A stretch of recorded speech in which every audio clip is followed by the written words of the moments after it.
El siguiente video versa sobre el tema análisis dinámico, que es parte de la asignatura Ingeniería Sísmica Avanzada, dictada por el Dr. Jenner Villarreal Castro. Los integrantes del grupo son el ingeniero civil Eduardo Edmundo Barrera, el ingeniero civil Juan Solán y el arquitecto Javier Villalta.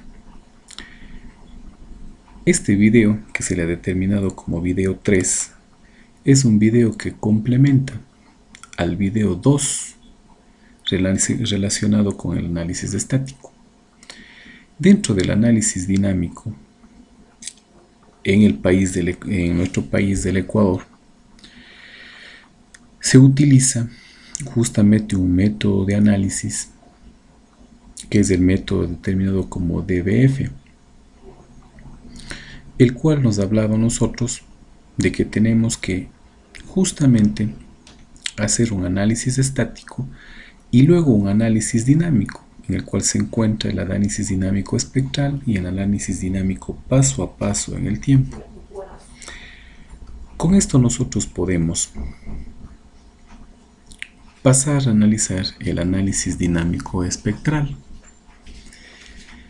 El análisis dinámico espectral para la norma ecuatoriana de la construcción nos indica lo siguiente: procedimientos dinámicos de cálculo de las fuerzas dinámicas, los procedimientos y condiciones de aplicación. Se aplicará estos métodos para todo tipo de estructura, con excepción de las estructuras totalmente regulares. El diseñador podrá utilizar los dos siguientes métodos: el análisis espectral y el análisis paso a paso en el tiempo. El análisis espectral se usará el espectro sísmico de respuesta elástico en aceleraciones, y en el análisis paso a paso en el tiempo se usarán acelerógramas, con los cuales nosotros vamos a tener valores de las diferentes zonas de nuestro país. Dentro de los componentes horizontales de la carga sísmica relacionados a los espectros elásticos de diseño, nos indica el espectro elástico horizontal de diseño en aceleraciones debe cumplir los siguientes factores para poder ser o para poder obtener su valor: el factor de zona sísmica Z, analizado ya en el video 2, el tipo del suelo del sitio de emplazamiento de la estructura y la consideración de los valores de los coeficientes de ampliación del suelo, el FA, el FD y el FC, que van a depender mucho de la zona en la cual estemos generando el cálculo estructural. Podemos nosotros ver en el siguiente gráfico los valores de SA, que es justamente la velocidad espectral, que está en función del valor T, que es el periodo justamente sísmico. Y en función a eso nosotros podemos calcular unos periodos iniciales, unos periodos intermedios y velocidades espectrales que van a depender mucho de los factores de suelo, los factores sísmicos de cada una de las regiones. En función a esto, nosotros podemos notar las fórmulas correspondientes para calcular las velocidades espectrales o el espectro de respuesta, los periodos fundamentales, en las cuales podemos ver un factor n.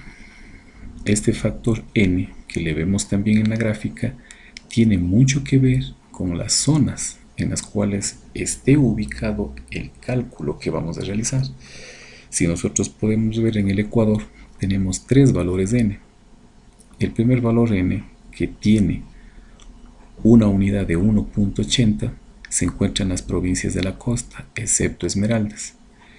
El n de 2.48 corresponde a las provincias de la Sierra, Esmeraldas y Galápagos, y el 2.60 a las provincias orientales. Con estos factores nosotros podemos calcular tanto el espectro de respuesta o aceleración de respuesta y el periodo, y poder ir generando los gráficos para cada una de las zonas. El análisis dinámico paso a paso en el tiempo tiene las siguientes consideraciones. Dentro de este punto, este análisis, como se va a utilizar acelerógramas, estos acelerógramas nos da a nosotros ya curvas directas que relacionan la tasa anual de excedencia con la aceleración. Es decir, esto va a estar en función de un análisis diario en un laboratorio. La norma ecuatoriana de la construcción nos da directamente ya las curvas con las cuales nosotros podemos calcular. Si podemos ver aquí en este gráfico, tenemos la curva de peligro sísmico para Cuenca a diferentes periodos estructurales, que nos servirá mucho como curva de peligro sísmico para el cálculo del análisis tiempo a tiempo.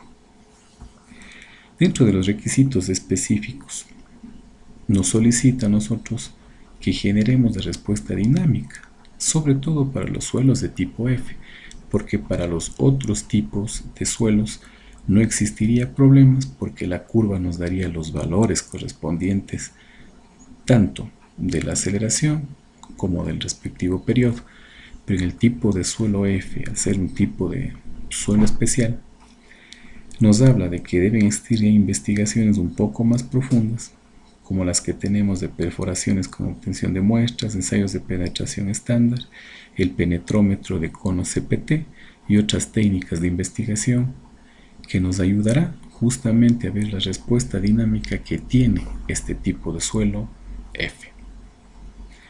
Gracias por su atención.